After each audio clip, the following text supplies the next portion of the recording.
In late October 2025, Meta borrowed $30 billion in the corporate bond market. That is Meta's debt. It sits on Meta's balance sheet, and anyone can look it up. In May 2026, Meta went back and borrowed another $25 billion. Same thing. Public, on the books, easy to find. And somewhere in between, roughly $27 billion was raised to build data centers that Meta will use for Meta's workloads under a lease Meta signs. That third one does not appear as Meta's debt. Not on the balance sheet, not in the total you would find if you looked up how much Meta owes. So the obvious question is, why do it that way? And the obvious answer, that it must be cheaper or that somebody is hiding something, turns out to be wrong. It costs more, meaningfully more. And once you understand why a company would knowingly pay extra for that arrangement, you understand something important about how this entire build-out is being funded. Quick note, this is education and entertainment, not investment advice. Companies are examples. Never buy or sell calls. Do your own research. Welcome to Follow the AI Money on the Working Thesis. I'm Theo. And I'm Maya. The disclaimer first, and we mean it. This series is educational. We analyze capital flows and industry structure. We are not financial advisors. Nothing here is investment advice or a recommendation to buy, sell, or hold anything, and we do not give price targets.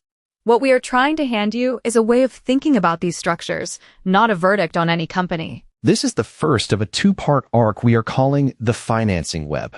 The first 7 episodes of this series followed the money down the chain: memory, power, packaging, cooling, and finished on the question of who ultimately pays for it. That question closed the supply-side story. It also opened a different one, because before anybody pays, somebody has to lend. These 2 episodes go underneath the chain instead of along it. This one asks, who is lending? The next one asks what that lending costs everybody else, and neither requires you to have watched the earlier episodes. Let's start with why any of this borrowing is happening, because until recently, these companies did not need to borrow at all. The largest technology companies have historically funded everything out of operating cash flow, the cash the business itself throws off each year. They generate enormous amounts of it. In the second quarter of 2026, the 4 largest hyperscalers spent about 99% of their combined operating cash flow on capital expenditure. 99%. Essentially, all of the cash the businesses produced went straight back into building, which means anything beyond that, dividends, buybacks, acquisitions, or simply a margin of safety, has to come from somewhere else. And that is when a company that has never really needed the bond market becomes a regular visitor to it. Here is the recognized debt at 4 of them. Oracle at about $156 billion. Alphabet, roughly $113. Meta, about $112. Microsoft, around $57. That is our own addition of 4 separately disclosed figures, and it comes to roughly $648 billion. Separately, and from FactSet rather than from us, there is a ratio worth having.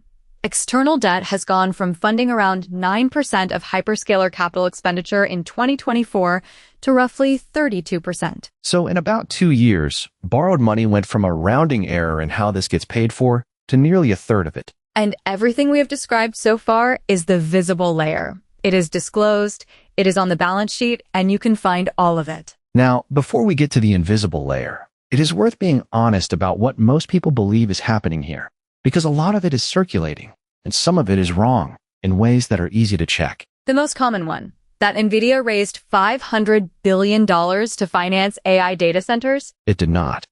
What exists is a mobilization target, an intention to bring in third-party capital under a set of memoranda of understanding with large asset managers. Nothing signed, nothing funded, nothing closed. A target to mobilize is not money raised, and the two get treated as the same thing constantly. Second, that NVIDIA is the guarantor of last resort for all of it. The reported ceiling is around 25% residual support, evaluated opportunity by opportunity, not a blanket backstop. Third, and this one is the most emotionally powerful, that this is 2008 subprime all over again. That comparison is useful as a stress framework. There is collateral, there is tranching, there are residual value promises. But 2 things break the analogy. Graphics processors depreciate far faster than houses do, so the collateral behaves completely differently. And the concentration of this exposure inside the banking system is far below what it was at the subprime peak. Fourth, that Alphabet is borrowing at 8 or 9%. Broad investment-grade borrowing costs are running around 5 to 5.5%. 8 or 9 is high-yield territory, or specialist AI cloud providers borrowing in private credit markets. Different borrowers, different market. And then the one we think is most worth carrying with you because it sets the scale for everything else. You will hear that this is the biggest investment boom since the Industrial Revolution. AI and data center investment is running at somewhere between 1 and 2% of U.S. gross domestic product. Railroads, at their peak in the 1880s, were around 6%. Both of those are estimates rather than precise measurements, and the historical one especially. But the gap is 3 to 4 times over, and it is not close. That does not make this small. It makes it large and not unprecedented, which is a different and more useful thing to know. So back to that $27 billion. Let's look at what it actually is, because the structure is the lesson. The arrangement is between Meta and Blue Owl, an asset manager for a data center campus. The borrowing entity has its own name. It is a separate legal company created specifically for this purpose. That is what a special purpose vehicle is. Not a shell in any sinister sense, a company with one job, one asset, and one set of contracts, kept legally separate from its parents. This one raised about $27.3 billion. It is rated A+ by Standard & Poor's, which is a strong investment-grade rating, one notch below Meta's own. It was sold as a private placement to institutional investors rather than registered as public debt, and it amortizes over roughly 24 years, meaning the principal is paid down gradually rather than in one lump at the end. Now the part that matters. What do the people who lent that $27 billion actually own? They own the lease payments. Their security is a stream of contractual cash flow. And here's what they do not own. They have no lien on the buildings or the land, no claim on the physical property if things go wrong. Standard & Poor's specifically called that out, and it cost the deal a rating notch. And they have no recourse to Meta Platforms itself. The structure is deliberately built so that the parent company is not on the hook. If the vehicle cannot pay, bondholders cannot turn around and present the bill to Meta. Which is worth sitting with for a second. $27 billion lent to build facilities for one of the most creditworthy companies in the world. And the lenders have no claim on that company and no claim on the buildings. So the natural assumption is that all this complexity buys a cheaper loan. Let's test that. And let's start with the part that cannot be wrong. The vehicle is rated one notch below Meta itself. It is a private placement rather than registered public debt, which means it trades less easily. And investors are carrying structural risk and renewal risk that a plain Meta bond simply does not have. The lease has to be renewed, the structure has to hold. A lower-rated, less liquid, more complex instrument must yield more than a higher-rated, more liquid, simpler one. That is not an estimate or a forecast. That is arithmetic. Investors do not accept extra risk for less money. So the direction is certain. On magnitude, we have to be more careful because the vehicle's exact interest rate has been reported in the press, but we have not been able to confirm it in a primary document. What reporting suggests is a premium on the order of a percentage point over what Meta pays on its own bonds. And if that is roughly right, then on $27 billion, you're talking about something in the region of $270 million a year. Every year for a couple of decades. So whatever the reason for this structure is, it is not that it saves money.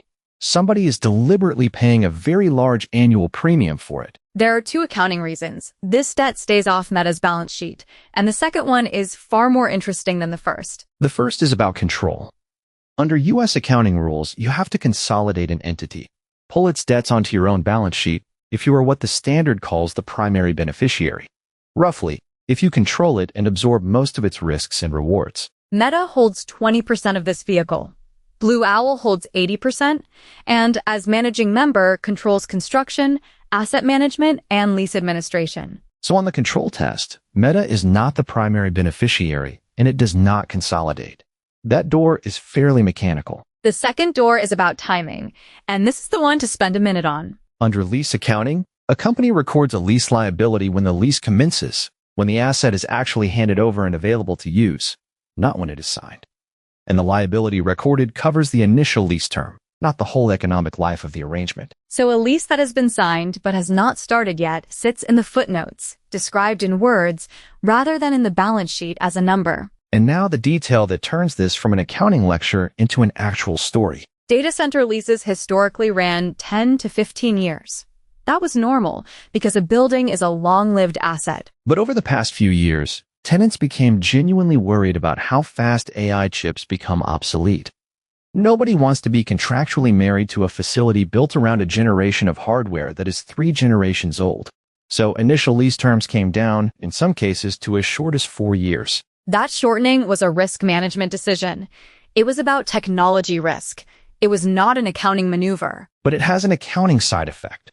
If the recorded liability only covers the initial term, and the initial term drops from 15 years to 4, then the number that appears on the balance sheet shrinks dramatically, while the economic commitment behind it has not changed at all. So you can end up recording roughly 4 years of lease payments against something like $27 billion of underlying economic exposure. Nobody designed that as a hiding mechanism. It became one. So here's the honest answer, and it is more interesting than either of the easy ones. This is not about hiding debt, and it is not about cheaper debt. What is being purchased is non-recourse, the severing of the link between this obligation and the parent company. And they are paying a substantial premium to buy it. Now, we want to be careful here because there is a version of this episode that ends with off-balance sheet means dangerous, and that would be wrong, or at least wrong for some people and right for others. Consider what is actually true. Meta pays more for this arrangement. It discloses it. Its auditor, EY, signed off on it. Standard & Poor's looked at it and rated it A+. That is not concealment. Concealment does not come with a credit rating and an audit opinion. And for a Meta shareholder, you can make a serious argument that this is safer. The risk of that $27 billion has been sold to somebody else. If the project disappoints, it is bondholders who absorb it, not shareholders. For the bondholder, though, and for the financial system as a whole, it is worse. No lien on the property, no recourse to a wealthy parent, and an obligation that you cannot size by reading anyone's financial statements. So the honest formulation, and this is our reading rather than a settled consensus, the danger here is measurement and risk transfer. It is not concealment. And there are 2 flags worth knowing, both of which are the system working rather than failing. EY identified the non-consolidation as a critical audit matter, the designation auditors use for the judgments that were especially difficult, and Moody's declined to rate the structure at all. A rating agency choosing not to put its name on something is information. It is not an accusation, but it is information. So, we have a tool now.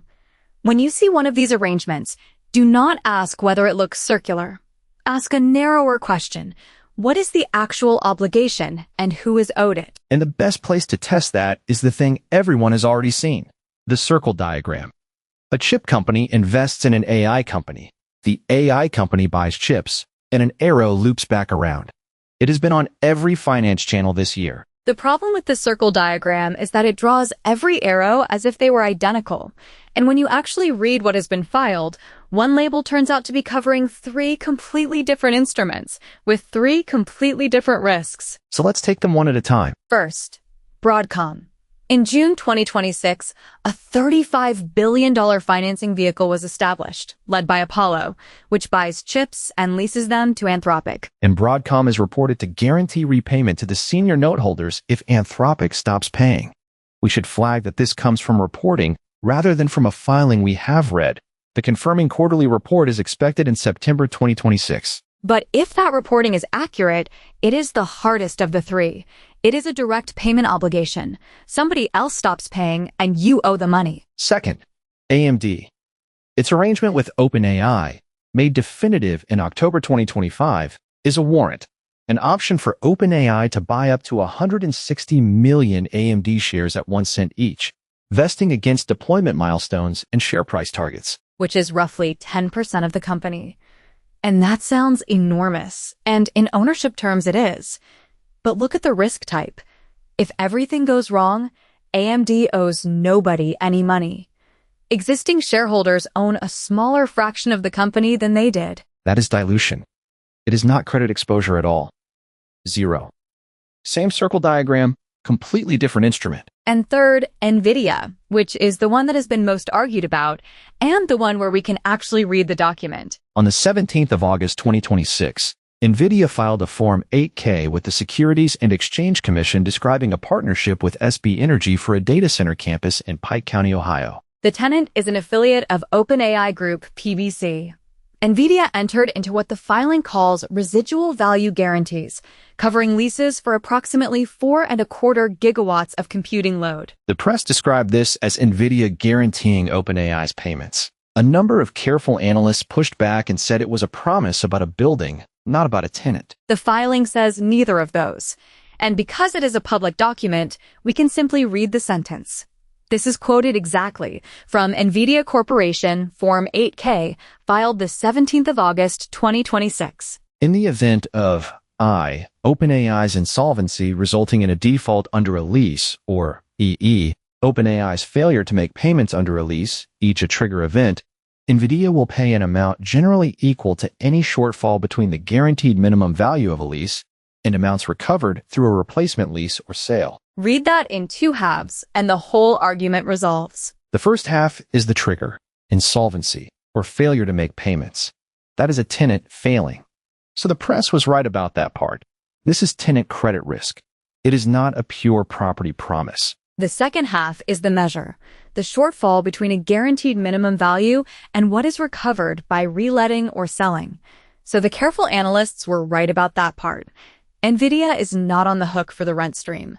Recovery genuinely reduces the number, which gives you a much more precise description than either camp had. It is a credit-triggered, recovery-mitigated, capped guarantee. And a few other terms from the same filing that mostly did not survive the press cycle. The cap, NVIDIA's aggregate payment obligation is capped at $105 billion for its initial commitment. Note the wording carefully. That cap attaches to the initial commitment. Because there is also credit support for an additional 3.8 gigawatts, which the filing says is exercisable at NVIDIA's sole discretion. Optional, not committed. And no cap is stated for that portion. And that also explains a number you have probably seen.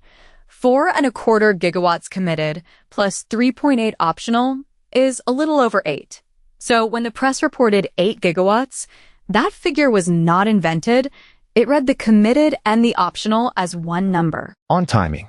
Obligations attach only once the lessor meets ready-for-service conditions, which the filing says is expected beginning in 2028. Nothing is live today. And one detail we think is the cleanest link back to where we started. NVIDIA filed this under Item 2.03, which is titled Creation of a Direct Financial Obligation or an Obligation under an Off-Balance Sheet Arrangement. NVIDIA is classifying its own arrangement as off-balance sheet, which is the same category as the meta vehicle we spent the first half of this episode on, arrived at from a completely different direction by a completely different company. So, where does that leave us? We would rather not hand you a prediction. We would rather hand you the specific things that will tell you how well controlled this is, because there are 3, and they are all checkable. The first is a definition. The guarantee turns on the phrase, the guaranteed minimum value of a lease, and how that is calculated decides how large this obligation really is. That definition is not public. The filing says the form of the agreements will be filed as an exhibit to NVIDIA's quarterly report for the quarter ended the 26th of July, 2026. And you can score it when it lands. If that minimum value is set close to the present value of the remaining rent, then the recovery does not reduce very much. The mitigation is thin, and this sits much closer to a straightforward payment guarantee. If it is a depreciating schedule or an appraised market value, then reletting or selling the building genuinely absorbs a lot of the shortfall, and the description we just gave holds up. Second, and this one we have not seen discussed anywhere, the tenant is an affiliate of OpenAI Group PBC. It is not OpenAI itself. The trigger event is that affiliate's insolvency or failure to pay, and the filing does not say whether the parent guarantees the affiliate's lease obligations. If the exhibit shows a parent guarantee behind that entity, then the trigger is roughly what everybody assumed.